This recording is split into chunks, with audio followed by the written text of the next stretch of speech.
katika maeneo yenu. Sitakubali na sitaruhusu hata kidogo. Hata kama atakuwa nani, hili sitakubali hata kidogo. Kwa mtumishi mzalendo, tutaenzi utumishi wake.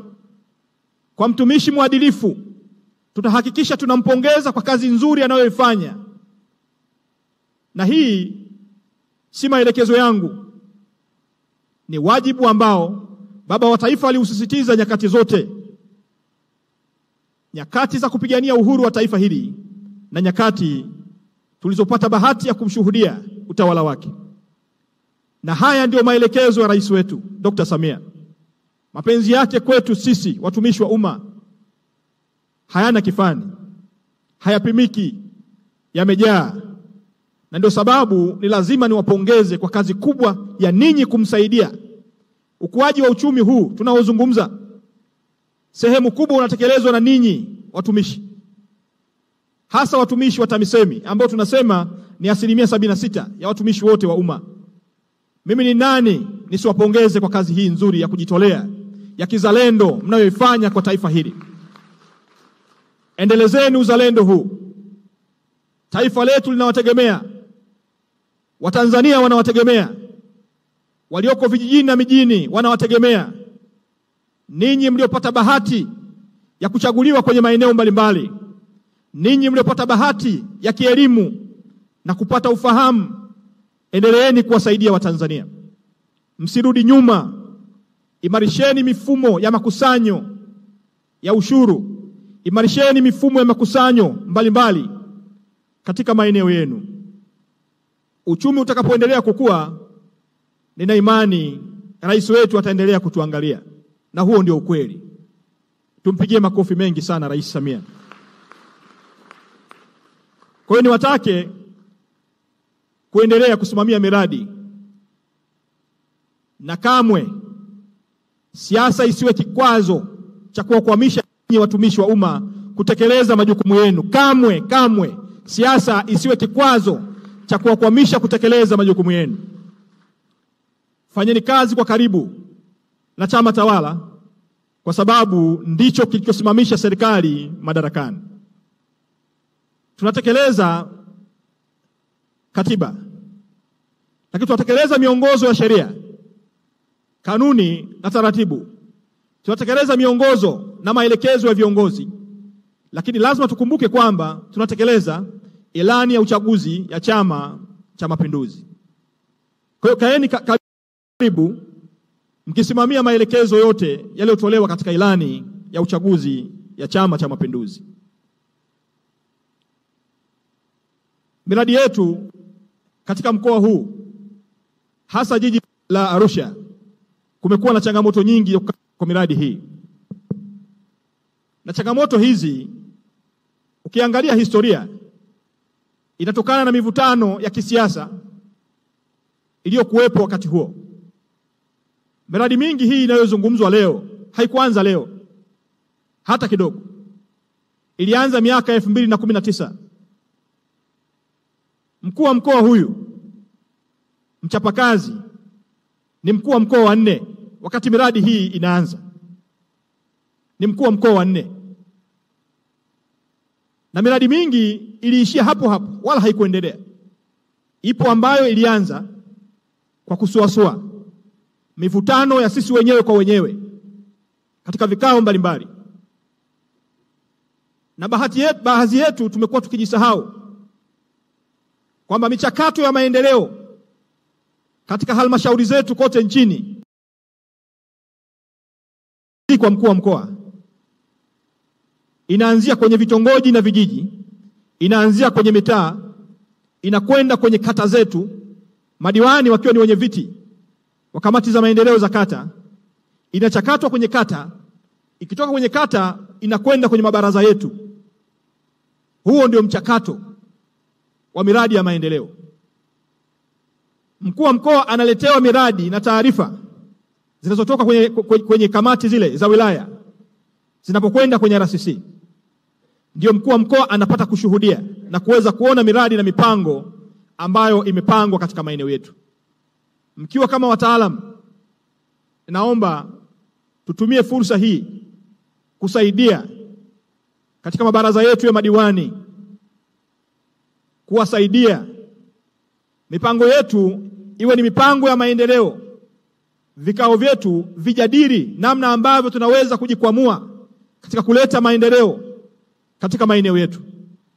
Inawezekana kabisa leo Arusha mngezungumza mambo mengine, wala msingezungumza miradi hii iliyokaa miaka minne, zaidi ya miaka minne, miaka mitano, msingelizungumza. Leo kiasi hiki cha fedha kinachokwenda kutumika, mabilioni ya fedha, pengine mngeyapangia mipango mingine ya maendeleo. Lakini mmefika hapa kwa sababu mivutano ya kisiasa, mivutano baina ya wanasiasa na viongozi, jambo ambalo linakwamisha maendeleo, linaongeza chuki katika maeneo yetu, na hali hii haikubaliki hata kidogo. Na bahati mbaya sana kumekuwepo na watumishi ambao nao wanashiriki, wachache, si wengi, wachache, na wengine wananyofoa mpaka nyaraka za serikali, wananyofoa mpaka zile mienendo ya serikali, wanasambaza kwenye mitandao na kuleta taharuki, wakifahamu kabisa kwamba unapokuwa kiongozi wa umma au mtumishi wa umma, swala la kutunza siri ni jambo namba moja kabisa katika utumishi wa umma. Sasa tumekubaliana hapa kwamba tutapongezana, lakini wale ambao hawatafanya vizuri sita kuchukua hatua. Sita hata kidogo. Watumishi ambao hawatafanya vizuri hatutamuonea hata mmoja. Hii namba moja. Utaratibu wetu hatutamuonea mtu. Lakini wale ambao wamekuwa wakishiriki kutoa nyaraka za serikali, kuzisambaza mitandaoni na kuleta sintofahamu, tutachukua hatua. Hii Mheshimiwa Mkuu wa Mkoa anakuthibitishia, tutachukua hatua. Kwa sababu jukumu la kutunza siri za serikali ni jukumu namba moja. Lakini wako miongoni mwetu ambao tumekuwa tukishiriki kwenye vitendo viovu vya rushwa na ubadhirifu. Hili pia hatutakubali, tutachukua hatua. Jukumu letu namba moja ni kuhakikisha kwamba sote tunaendelea kuwa wasafi. Kama ambavyo rais wetu anatujali, anatuimarisha kiuchumi, anapandisha madaraja, anaongeza allowance mbalimbali katika maeneo yetu, anapandisha mishahara, wajibu wetu ni kuilinda nchi hii. Wajibu wetu ni kuweka uzalendo mbele. Kila mmoja wetu katika utumishi wa umma ndio wajibu wetu namba moja. Na tukilifanya hili kwa umakini wetu, taifa hili litaendelea kusogea na kupiga hatua. Nataka niwathibitishie kabisa, kama kila mmoja wetu akiwajibika vyema katika eneo lake, akifanya kazi kwa bidii na kujiepusha vitendo ambavyo vinaweza kukwamisha utekelezaji wa miradi, usimamizi katika maeneo yetu, taifa hili litasonga mbele. Sasa vitendo vya namna hii tutachukua hatua. Kama mkoa hamjachukua hatua, tutachukua hatua sisi wenyewe TAMISEMI. Na nataka nipate orodha ya watumishi ambao mienendo yao si mizuri, tutachukua hatua. Hii nawaambia wazi kabisa, wala si wafichi. Tutachukua hatua bila kusita. Tunawataka tufanye kazi kwa bidii, tuimarishe mahusiano yetu, na tuepushe siasa kututengeneza migongano katika maeneo yetu.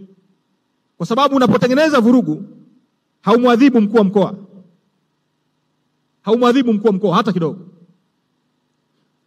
Unaihukumu serikali na chama tawala. Hiyo lugha imeeleweka vizuri? Anayehukumiwa hapo ni serikali na chama tawala.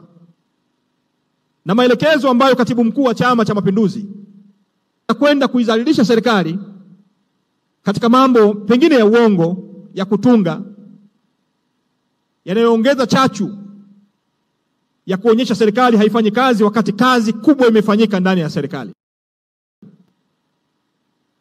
Sasa haya hatuwezi kuyavumilia. Hatutayavumilia. Tutachukua hatua. Nadhani rasi umenisikia vizuri. Kwa hiyo niwatake kila mmoja wetu kwenda kutekeleza majukumu yetu kwa kuzingatia sheria, kanuni na miongozo mbalimbali. Miongozo katika usimamizi wa fedha, miongozo katika usimamizi wa watumishi pamoja na manunuzi, lakini pia usimamizi wa miradi mbalimbali katika maeneo yetu. Lakini maelekezo yangu pia ni watake wakurugenzi wote wa halmashauri nchini kuendesha halmashauri zetu kwa kuzingatia kanuni za kudumu za halmashauri, sheria na taratibu kote nchini. Ninawataka wenu kuacha na kujiepusha na makundi yanayoleta migawanyiko, na kila mmoja wetu kuwa na umoja na mshikamano katika maeneo yetu ya kazi. Katika eneo hili la usimamizi wa miradi ya maendeleo, ninatambua kazi kubwa na kazi nzuri inayofanywa na wakuu wa mikoa kote nchini kutokana na taarifa mbalimbali ambazo tumekuwa tukizipokea. Lakini waombe na kuwaelekeza halmashauri zote nchini kuhakikisha kwamba mnafanya usimamizi wa karibu wa miradi ya maendeleo inayoendelea katika maeneo yenu. Ninatambua kazi nzuri ambayo wakurugenzi wa halmashauri mnaendelea kuifanya katika maeneo yenu, lakini kumbukeni ripoti za CAG, mabainisho yote ambayo yamekuwa yakitolewa, kumbukeni kuyafanyia kazi, na kama kuna maeneo mnayopaswa kuboresha, endeleeni mkaboreshe, ili kusudi kazi iliyofanywa sasa ya katika halmashauri zote nchini kutokuwa na hati chafu iendelee kudumu, ili ninyi muendelee kubaki katika kumbukumbu ya kazi nzuri mlioifanya kwa taifa hili. Ninazipongeza halmashauri zote nchini kwa kutokuwa na hati chafu, nawapongeza sana sana sana. Lakini ongezeni jitihada, jiongezeni, kuweni wabunifu. Kamati zenu za maendeleo ziwasaidie kuongeza ubunifu katika kubuni miradi mbalimbali ya maendeleo, ubunifu katika makusanyo, ubunifu katika usimamizi, na kuhakikisha miradi iliyoletwa kwenu imekamilika yote kwa pamoja. Huu ni wajibu wenu na kila mmoja anapaswa kuwajibika bila kusubiri kusukumwa katika maeneo yenu. Na katika hili, katika nyakati tofauti tumekuwa tukiwalaumu sana wakurugenzi wa halmashauri, na wakati mwingine wakurugenzi si wahusika wakuu wa moja kwa moja. Maelekezo yangu katibu mkuu, nilikushamwambia iwapo tutabaini changamoto katika maeneo yetu ya utendaji, uwajibikaji hautakuwa wa mkurugenzi peke yake. Tutafuatilia cheni nzima ili tuweze kujiridhisha. Na wakati mwingine wakurugenzi hawana makosa. Makosa ni ya kwetu sisi watendaji wa chini. Kwa hiyo niwaombe na kuwataka kila mmoja wetu sasa kujirekebisha, na tujiepushe na vitendo ambavyo tutakwenda kuondosha utumishi wetu au kutuletea changamoto ambazo ni ajali zinazoweza kuepukika kazini. Kwa hiyo hili nimtake kila mmoja, kila mtumishi kujipanga vizuri, hasa wakurugenzi wa halmashauri na yenu yote ya ushauri. Mjipange vizuri ili kusudi zile ajali zinazoweza kuepukika tuziepuke.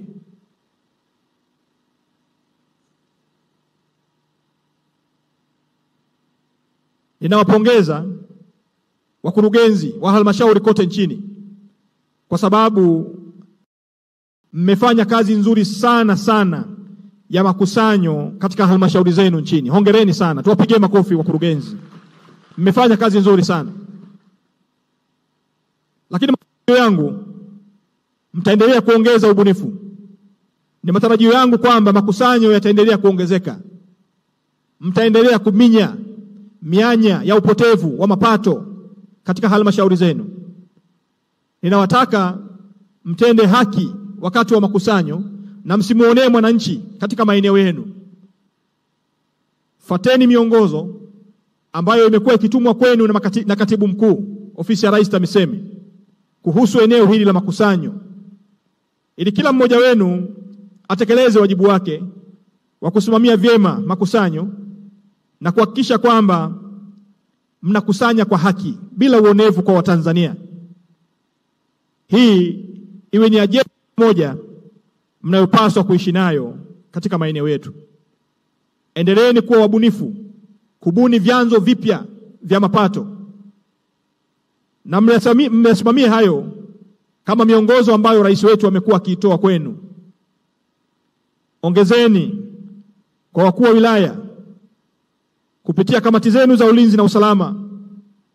Ongezeni mipango ya kupata taarifa na kujua wale wachache wanaotumia mianya ya mapungufu tulionayo katika halmashauri na kuchepusha mapato au makusanyo ambayo kwenye baadhi ya maeneo yamekuwa yakiingia mifukoni mwao.